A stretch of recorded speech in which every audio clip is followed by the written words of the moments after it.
오늘의 헤드라인입니다. 문재인 대통령이 수소경제 시대를 열기 위해 기술 상용화와 생태계 조성을 적극 지원하겠다고 밝혔습니다. 이를 위해 2030년까지 수소차와 연료전지 모두에서 세계 점유율 1위를 달성해 시장을 선점하겠다는 목표입니다. 최근 세계 유명 과학자들이 공식 석상에서 이른바 막말을 해 논란이 되고 있습니다. 인종차별은 물론 자국 문화의 우월성을 지나치게 강조하며 파문이 일고 있는데요. 자세한 내용 취재기자와 함께 살펴봅니다. 어린이들이 흔히 먹는 비타민 사탕에 지나치게 많은 양의 당류가 들어있는 것으로 나타났습니다. 일부 제품에는 일일 당류 섭취 권고량의 최대 28%까지 함유돼 있어 먹는 양을 조절해야 한다고 전문가들은 당부했습니다. 최근 극심한 미세먼지가 이어지면서 공기를 정화하는 숲의 기능이 다시금 주목받고 있습니다. 오늘 주민피플에서는 숲과 나무를 연구해 우리 생활에 활용하는 법을 알려주는 산림과학원 손정아 박사를 만나봅니다.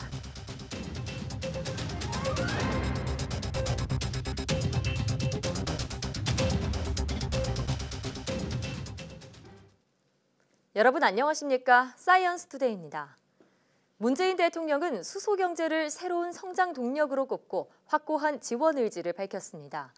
2030년까지 수소차와 연료전지 모두 세계 점유율 1위를 목표로 임기 안에 충전소 310곳을 설치해 수소차를 편하게 탈 수 있게 하겠다는 계획입니다. 김도원 기자입니다. 문재인 대통령이 올해 첫 지역 경제 현장 방문으로 울산을 찾았습니다. 문 대통령은 우리 경제의 신성장 동력을 마련할 기회로 수소 경제를 꼽았습니다.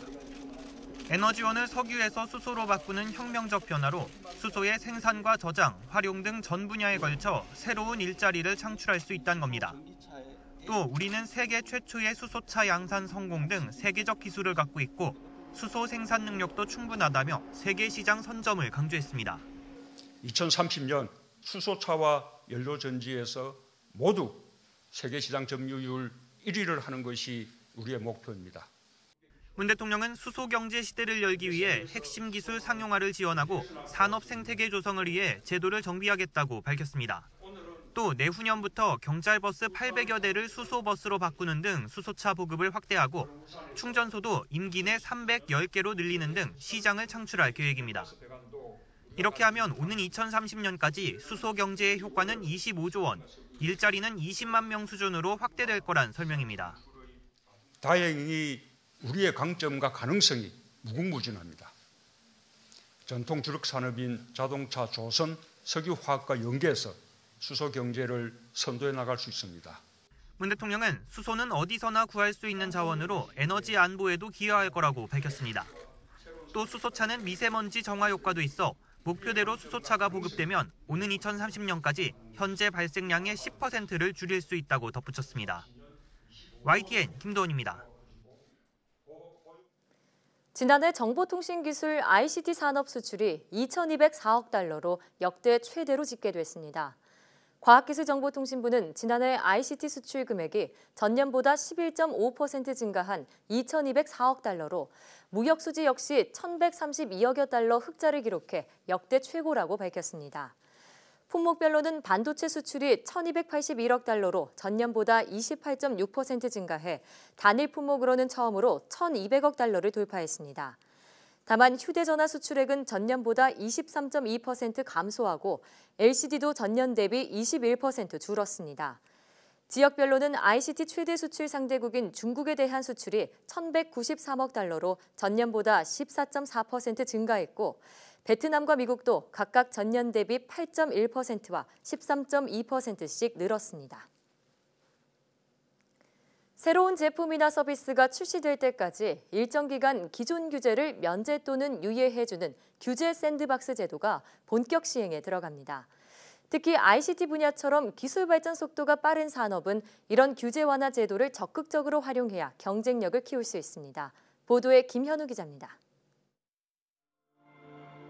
가상의 환자가 의료용 캡슐 안에 누워 있습니다.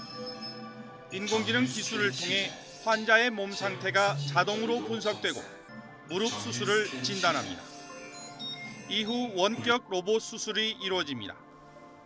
공상과학 영화에 나올 법한 이런 원격 의료는 5G 서비스가 상용화되면서 더욱 주목받고 있습니다. 하지만 국내는 아직 원격 의료 사업이 금지돼 있다 보니 전 시장 수준에 머물러 있습니다. 이 때문에 규제에 막힌 국내 기업들이 해외로 눈을 돌리고 있습니다. 네이버는 최근 소니와 손잡고 일본 원격 의료 시장에 진출했습니다. 고화질, 고용량의 데이터 송수신이 가능한 5G 통신이 상용화되면서 드론이나 원격 의료, 자율주행 자동차 등이 미래 먹거리 분야로 급부상하고 있습니다. 전문가들은 혁신적인 기술 발전과 함께 규제 혁신도 같은 속도로 이루어져야 경쟁력을 가진다고 지적합니다. 규제가 발목을 잡는 경우에 어려움이 있기 때문에 규제 샌드박스 도입 등을 통해서 이 ICT 분야가 또 4차 혁명 시대에 새로운 기술 개발, 또 새로운 어떤 비즈니스 창출 부분에 기여를 많이 할 수 있을 것으로 기대합니다. 5세대 이동통신 서비스는 오는 2026년까지 국내에서만 42조 원 규모로 성장이 예상됩니다. ICT 분야의 규제 완화가 반드시 시장에서의 성공을 의미하지는 않습니다. 하지만 불필요한 규제를 걷어내고 새로운 기회를 얻는다면 그만큼 혁신 성장의 기회가 높아진다는 것만은 분명해 보입니다. YTN 김현우입니다. 국내 연구진이 차세대 의약품으로 주목받는 단백질 치료제의 전달 효율을 높이는 기술을 개발했습니다. 카이스트와 강원대 한국원자력연구원 공동연구팀은 나노구조체를 이용해 세포 속으로 단백질 전달 효율을 높이는 데 성공했다고 밝혔습니다. 연구팀은 생체 분자인 DNA를 기반으로 나노구조체를 만들어 특정 세포로의 단백질 전달 효율을 높였습니다. 이를 폐암동물 모델에 적용했더니 치료용 단백질을 암세포에 전달해 항암 효과가 높아지는 것을 확인했습니다. 연구팀은 이 구조체가 환자에게 안전할 뿐 아니라 여러 종류의 단백질 전달에 적용할 수 있어 다양한 곳에 광범위하게 활용될 것으로 기대했습니다. 순도가 높고 입자가 고른 그래핀 양자점을 제작하는 기술이 개발됐습니다. 그래핀 양자점은 반도체 나노입자로 전류를 흘려주면 빛을 내는 효율이 높아 차세대 디스플레이 소재나 양자정보통신 기술 소재로 주목받고 있습니다. 울산과학기술원 연구팀은 질소와 붕소로 이루어진 물질 안에 그래핀 양자점을 규칙적으로 배열하는 기술을 개발했다고 밝혔습니다. 지금까지 그래핀 양자점은 흑연 덩어리를 물리적이나 화학적으로 얇게 벗겨내 만들었는데 이런 경우 불순물이 섞이는 문제점이 있었습니다. 연구팀은 백금 입자가 배열된 판 위에 질소와 붕소로 이루어진 물질을 올린 뒤 메탄 기체 속에서 열 처리를 했더니 이런 문제가 해결됐다고 설명했습니다. 최근에 미세먼지 사태를 놓고 일부 언론과 정치권이 탈원전 정책을 주범으로 지목하면서 논란이 커지고 있습니다. 지금까지 제시한 거의 유일한 근거는 현 정부 들어 석탄 발전량이 늘었다는 건데요. 실제로 영향을 미쳤는지 박기현 기자가 따져봤습니다. 정부의 탈원전 정책이 미세먼지 사태를 악화시켰다. 이 주장의 근거는 정부의 탈원전 정책으로 석탄 화력 발전량이 늘었다는 겁니다. 아직 수치가 집계되지 않은 12월을 뺀 지난해 석탄 화력 발전량은 21만 9,477기가와트시, 현 정부가 출범하기 전인 2016년 그리고 2017년 같은 기간과 비교해보면 소폭이나마 석탄 화력 발전량이 늘어난 것 맞습니다. 동시에 원전의 발전량은 줄었습니다. 그런데 이건 탈원전 정책과는 상관없고 경납 건물 부식 등으로 정비에 들어간 원전이 늘어났기 때문이라는 게 정부의 설명입니다. 하지만 반대 측에서는 정비를 명목으로 정부가 의도적으로 운행을 줄였다는 의혹을 제기하고 있습니다. 그렇다면 그 사이 실제로 화력발전소에서 배출된 미세먼지 양에는 어떤 변화가 있었을까? 환경부는 전국 석탄 발전소 굴뚝에 측정기를 설치해 미세먼지 배출량을 집계하고 있습니다. 그런데 최근 3년간 미세먼지 발생량은 꾸준히 감소한 것으로 나타났습니다. 미세먼지 저감 장치와 설비 고도화 등을 통해 오히려 미세먼지를 줄였다는 설명입니다. 또 국내 미세먼지 배출원 가운데 발전소가 차지하는 비중은 수도권에서 9%, 전국적으로 15% 정도입니다. 경유차와 각종 공장의 가동이 가장 큰 영향을 미치는 것으로 평가되고 있습니다. 정부는 2031년까지 원전 비중을 줄이면서 석탄 발전의 비중도 22.9%까지 줄인다는 계획입니다. 물론 이런 목표에도 불구하고 예상치 못한 여러 요인에 의해 석탄 발전량이 늘어날 가능성을 배제할 수는 없습니다. 하지만 적어도 현 시점에서 탈원전 정책과 미세먼지 증가의 명확한 인과관계를 찾기는 힘들어 보입니다. YTN 박기현입니다.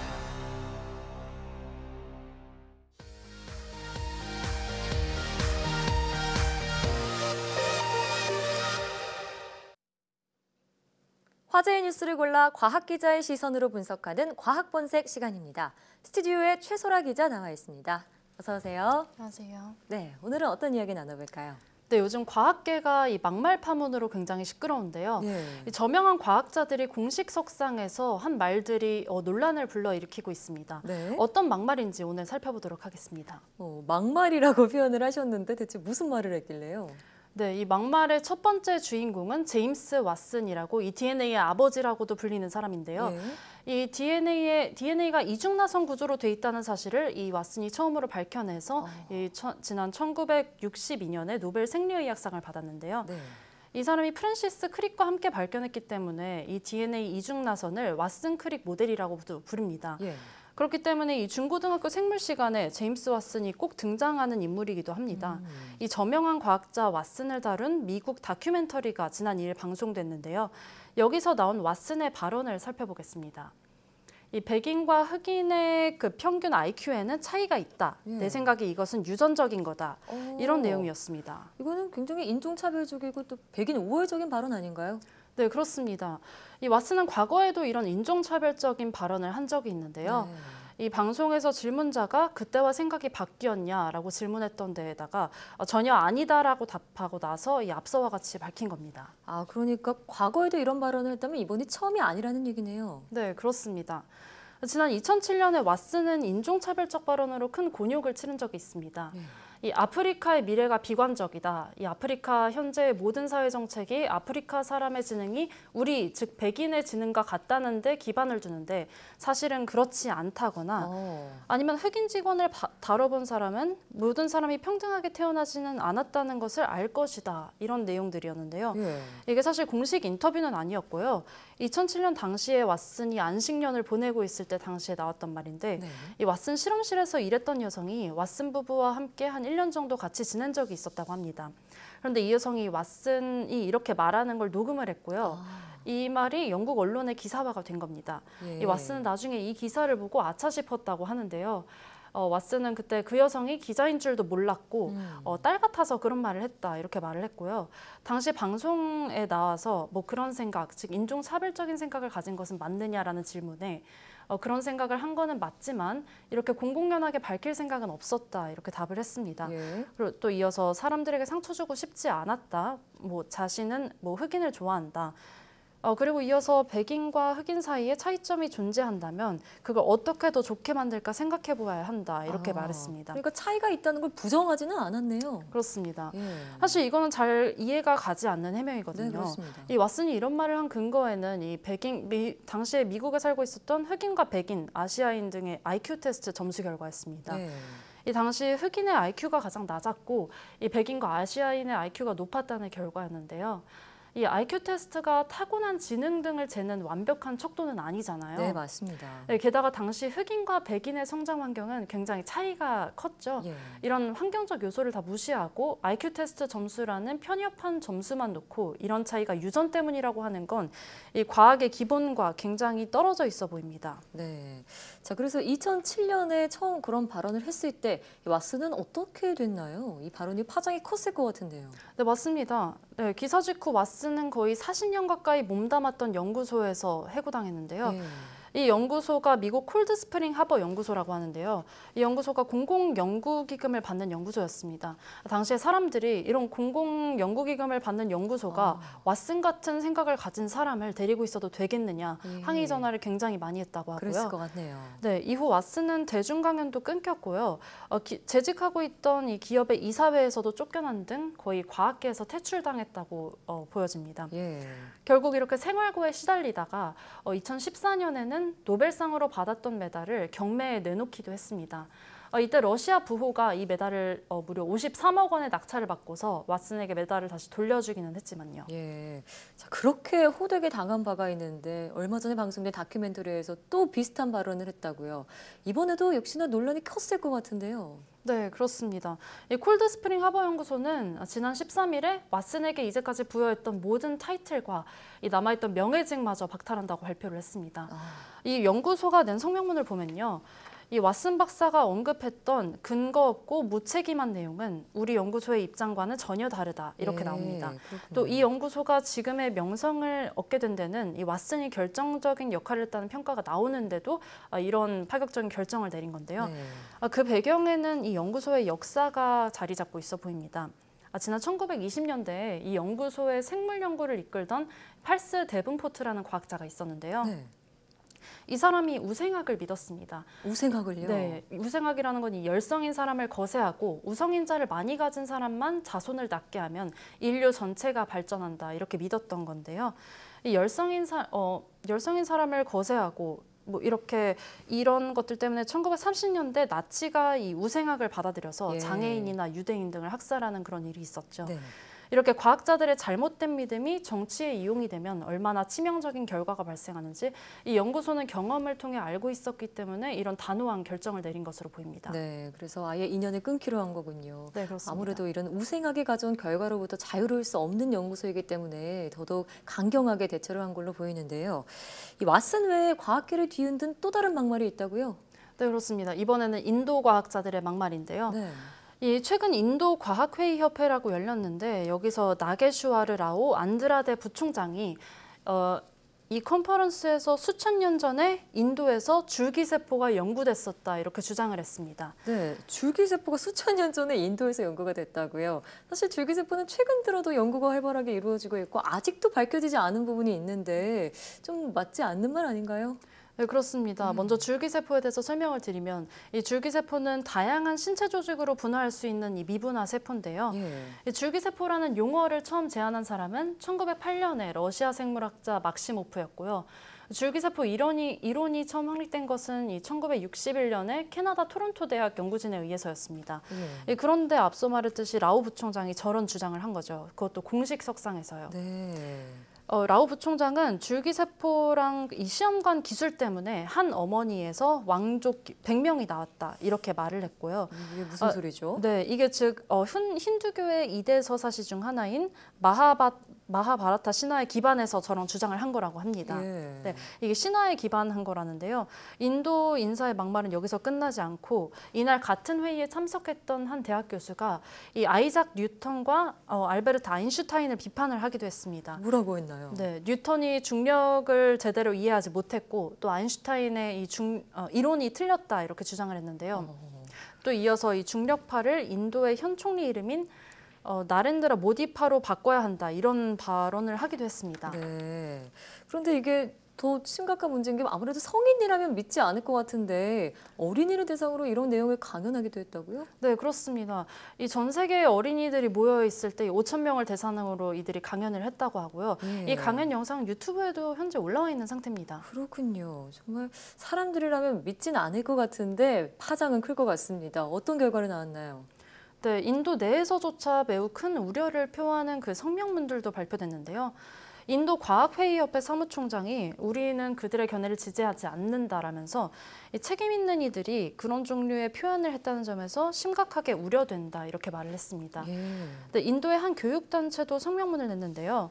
이 학술계 대표 인사들이 그 같은 발언을 한 점에 대해서 충격과 경악을 금할 수 없다 이런 입장을 냈습니다. 네. 이렇게 저명 인사나 단체가 입장을 밝히는 건 이런 비과학적인 발언들이 이 인도 정치계에 잘못 이용돼 왔기 때문인데요. 바로 힌두 문화의 우수성을 강조하려는 정치적 목적입니다. 이 인도 과학자들이 신화 속 이야기를 이 현대 과학과 연결짓는 것은 어제 오늘 일이 아니라고 합니다. 지난 2014년에 인도의 힌두 민족주의 성향을 가진 인도 국민당이 집권한 이후 그 정도가 심해졌다는 분석도 나오고요. 그렇군요. 네, 앞서 말씀드린 것처럼 이 우생학이 나치의 인종 학살에 이용됐던 거를 보면은 이 과학자들의 말은 한마디 한마디 신중해야 할 것으로 보입니다. 네, 그렇습니다. 사실 과학이라는 게 가치 중립적이고 또 보편적인 학문이잖아요. 그 차별적인 생각이나 또 자신의 어떤 정치적인 목적에 깔린 그런 발언들 더더욱 경계해야겠다는 생각이 듭니다. 오늘 말씀 잘 들었습니다.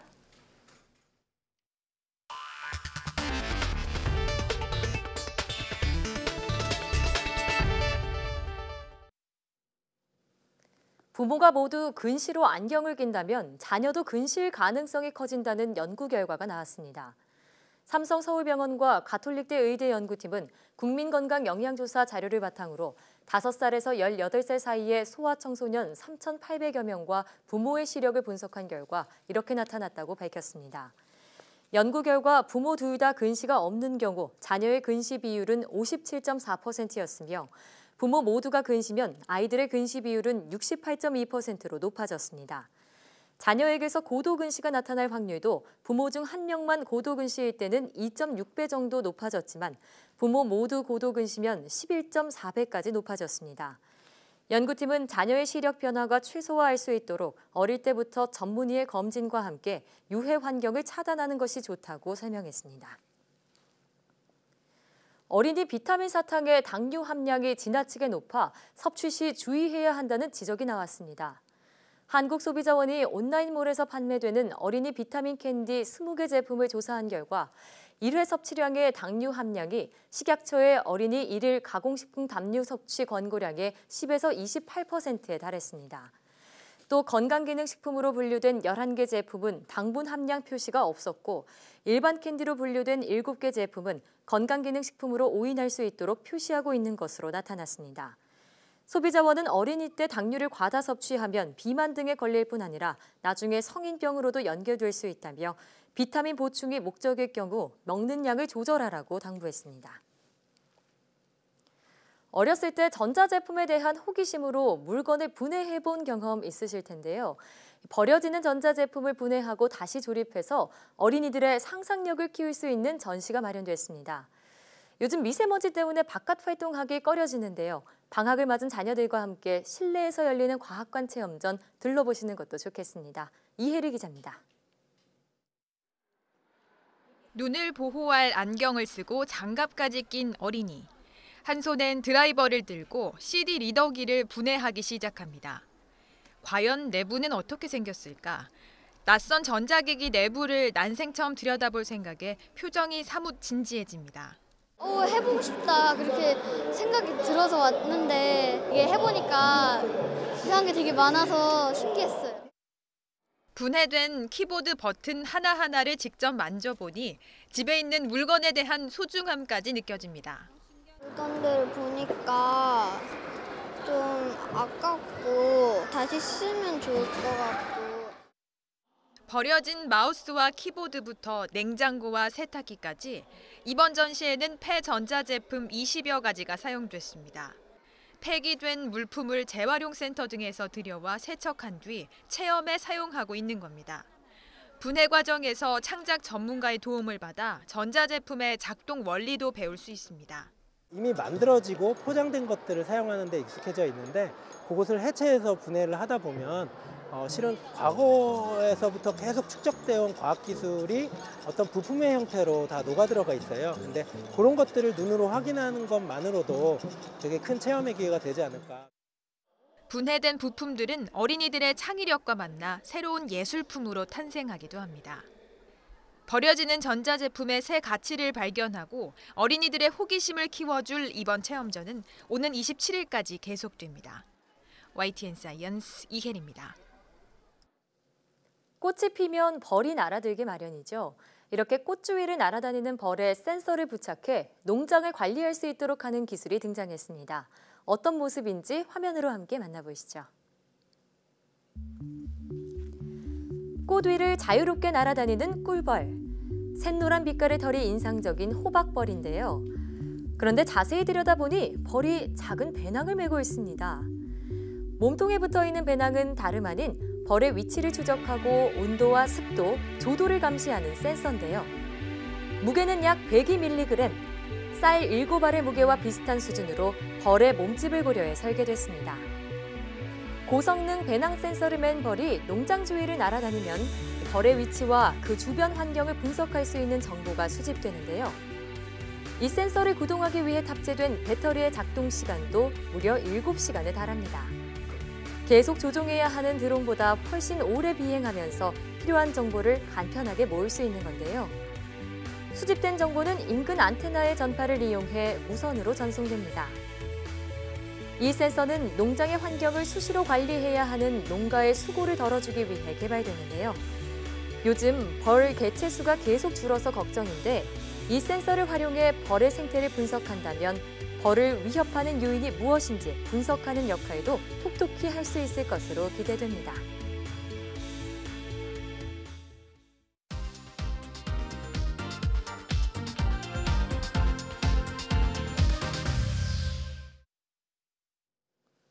숲이 가진 여러 가지 좋은 기능들은 많이 알려졌죠. 그런데 최근에는 숲이 미세먼지 농도를 낮추는 데도 효과가 있는 것으로 전해지면서 숲의 가치가 재조명되고 있는데요.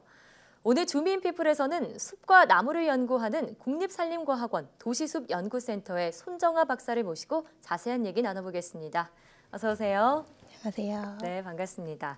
자, 박사님께서는 숲, 또 나무에 대한 연구를 하고 계시잖아요. 네. 아무래도 다른 연구자분들과 달리 좀 답답한 연구실을 벗어나서 숲과 매일 가까이 할 수 있다 보니까 여러 가지 좋은 점이 있지 않을까 이런 생각을 하게 되는데요. 어떠신가요? 네, 그렇습니다. 제가 몸담은 국립산림과학원은 홍릉수목원으로 아주 유명하죠. 네. 이곳에는 전국에서 수집된 다양한 수종이 식재되어 있어 연구실에서 한 발자국만 나가면 언제든지 연구를 할 수 있고 또 연구 재료를 구할 수 있어서 좋습니다. 네. 도심에 있는 연구원이지만 사계절 내내 아름다운 숲의 광경을 볼 수 있고요. 새소리도 들을 수 있고 또 향기로운 공기를 마시며 연구할 수 있는 점도 매우 좋습니다. 네, 듣다 보니까 저도 부러워지는데요. 근데 말씀 중에 사계절 내내 숲을 연구하신다고 하셨는데 네. 그럼 지금처럼 추운 겨울이나 더운 여름에는 좀 연구하시기 힘들지 않으세요? 네. 제가 지금 하고 있는 수목의 미세먼지 저감 연구의 경우에는 미세먼지 수치가 계절별로 변동하고 또 수목의 생리적 특성이나 구조적 특성 등이 계절별로 바뀌기 때문에 사계절 내내 연구를 진행하고 있습니다. 그러나 연구의 대상에 따라서 조사나 연구의 시기가 결정되는 경우가 있는데요. 특정한 계절에 발생하는 병해충이나 특정한 시기에 더 많이 발생하는 산불, 산세태 등의 연구를 들 수 있습니다. 특히 요즘같이 산불이 자주 발생하는 때에는 산불 연구가 활발하게 이루어지기도 합니다. 네. 상대적으로 봄이나 가을이라면 쾌적한 환경에서 조사나 연구를 수행할 수 있는데 겨울이나 여름이라면 산에서 수행하는 연구는 겨울에는 추위와의 싸움, 그리고 여름에는 모기와의 전쟁 등 연구 이외의 것들과도 함께해야만 하기에 어려움이 큽니다. 네, 그러니까 예상되는 그런 말씀하신 애로사항들은 있군요. 네. 그래도 이 계절의 특성에 따른 숲을 연구하려면 어쩔 수 없는 부분인데요. 박사님께서는 숲이랑 나무 굉장히 많이 보셨을 거 아니에요. 가장 특별한 나무가 있다면 하나 정도 꼽아주시면 어떨까요? 네, 저희가 가장 특별한 나무는 소나무류라고 말씀드릴 수 있을 것 같습니다. 소나무요. 네, 제가 처음에 연구를 시작할 때 소나무 재전증병 연구를 시작했는데요. 그때부터 지금 미세먼지 저감 연구를 수행하는 지금까지 주요 연구 대상으로 하여서 이런저런 연구를 수행하고 있습니다. 지금 연구자로서의 저를 이끌어준 나무라고 생각되는데요. 뾰족한 잎에 수없이 찔려가면서 연구를 했고 또 가지나 잎을 자를 때 나오는 송진이 진득하게 실험기구에 붙어서 저를 힘들게 했지만 송진의 그 향기로운 향기가 저를 위로해 주었기에 연구를 지속할 수 있었다고 생각합니다. 네. 이제는 네. 이제는 미세먼지 연구에 앞장서는 나무가 되고 있는 것 같습니다. 미세먼지 연구에 앞장서 나무로 소나무를 꼽으셨는데 요즘 미세먼지 정말 재해 수준으로 심각하잖아요. 그런데 이 미세먼지를 줄여주는 그런 대안으로 숲이 대두되고 있다고요? 네, 그렇습니다. 우선 실제 조사에서도 도시숲의 미세먼지 저감 효과는 입증됐는데요. 서울 홍릉숲 조사 결과 도심 지역보다 미세먼지 농도는 평균 25.6%, 초미세먼지는 40.9% 낮게 조사되었습니다. 그리고 미세하고 복잡한 표면을 가진 나뭇잎이 미세먼지를 흡수하고 잎과 가지 그리고 나무 줄기가 미세먼지를 차단하며 숲 내부의 상대적으로 낮은 기온과 높은 습도의 효과로 미세먼지를 신속히 침강시킴으로써 숲이 미세먼지를 줄여주고 있습니다. 나무 한 그루당 미세먼지 저감량은 연간 37.5g으로 알려져 있는데요. 흔히 에스프레소 한 잔에 비유할 수 있는 양입니다. 네, 수종별로 효과가 조금씩 다르기도 한데요. 이를 적절히 활용하면 그 효과를 극대화할 수 있을 것으로 생각됩니다. 네, 그러니까 숲이 좀 공기를 맑게 한다 이런 생각은 했었는데 미세먼지를 흡수하는 그 효과가 수치로까지 확인이 됐다니 이 부분은 몰랐던 부분인데요.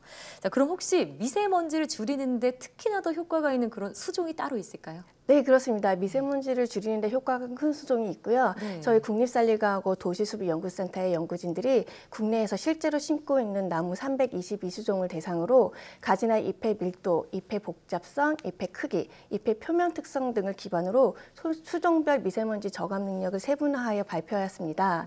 가지나 잎의 밀도가 높을수록 잎의 형태적 특성이 복잡할수록, 잎의 크기가 작을수록, 잎의 표면 특성이 복잡할수록 나무의 미세먼지 저감 능력이 높아지게 됩니다. 이러한 특성은 수종별로 다르게 나타나며 그에 따라 미세먼지 저감 능력도 수종별로 다르게 나타나게 됩니다.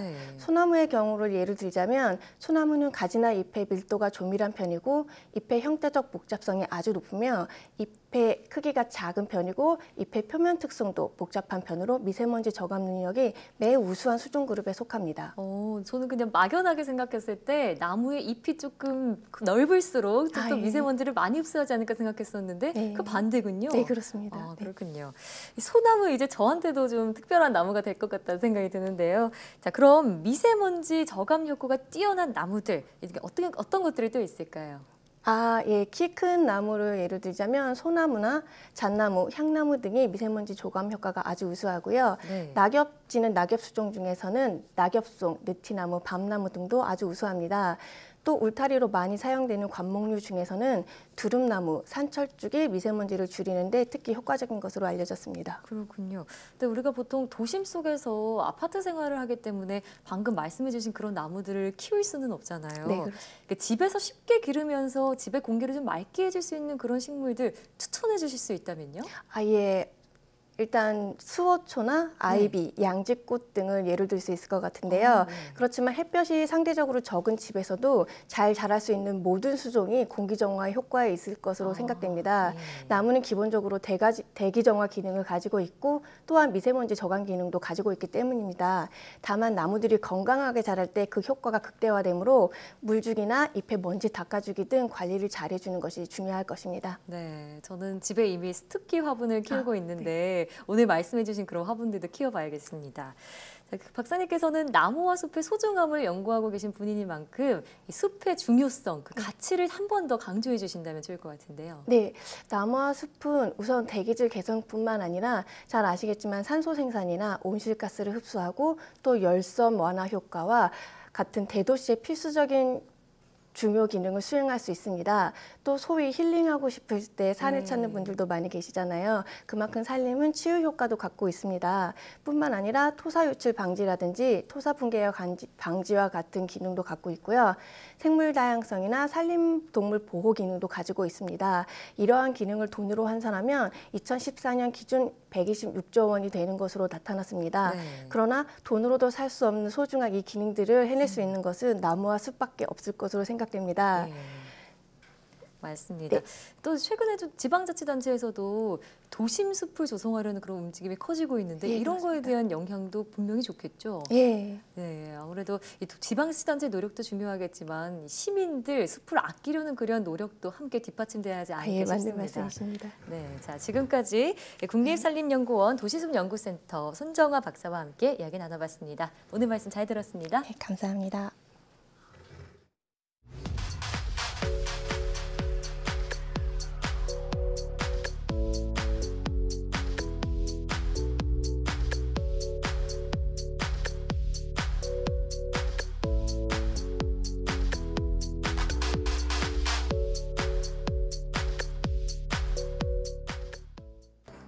규제 샌드박스가 본격적으로 시행되면서 기대감이 높아지고 있는데요. 과태료를 문자나 SNS를 통해 고지하거나 가상현실을 체험할 수 있는 트럭 등 현재 법과 제도에 막혀 할 수 없었던 일들이 신청되고 있습니다. 어린이들이 자유롭게 노는 모래밭처럼 규제로부터 자유로운 환경 속에서 기업들이 혁신적인 서비스를 마음껏 창출할 수 있길 바랍니다. 사이언스 투데이 오늘 저희가 준비한 소식은 여기까지입니다. 함께해 주신 여러분 고맙습니다.